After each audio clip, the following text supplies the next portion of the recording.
राऊतांना माध्यमांपुढे बोलण्याची सवय आहे असा घणाघात केला वर्ष गायकवाड यांनी। राऊतांना माध्यमांपुढे आघाडीत आधी चर्चा करावी मग भूमिका मांडावी असा सल्ला देखील गायकवाड यांनी दिलाय। तर आघाडी धर्म पाळण्याचं काम काँग्रेसने केलंय। राऊतांच्या थेट विधानावर काँग्रेसने नाराजी व्यक्त केल्याचं आपण पाहतोय।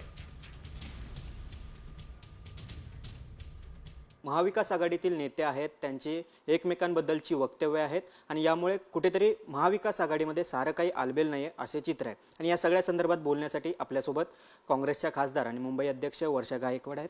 नाही, असं आहे की कोणती नेते एकमेकांच्या विरोधात बोलतात मला माहीत नाही, पण संजय राऊतांनी जे स्टेटमेंट दिले ते त्यांची इंडिव्हिज्युअल स्टेटमेंट आहे। त्यांच्या पक्षाची भूमिका त्यांनी त्यांच्या पक्षामध्ये मांडलेली आहे, याच्या आधी दानवे साहेबांनी पण मांडलेली आहे। पण शेवटी निर्णय हे सन्माननीय उद्धव बाळासाहेब ठाकरे त्यांच्या पक्षाचे नेते ते घेतील। आमच्या पक्षाच्या बाबतीमध्ये सुद्धा आमच्या कार्यकर्त्यांचं म्हणणं आहे की आम्हाला विधानसभा आणि लोकसभेमध्ये ज्या सीटा मिळायला पाहिजे त्या तऱ्हेने सीटा मिळालेल्या नाही। प्रश्न असा आहे की पुढे निर्णय घ्यायचा की नाही हे आमच्या पक्षाचे नेते निर्णय घेतील।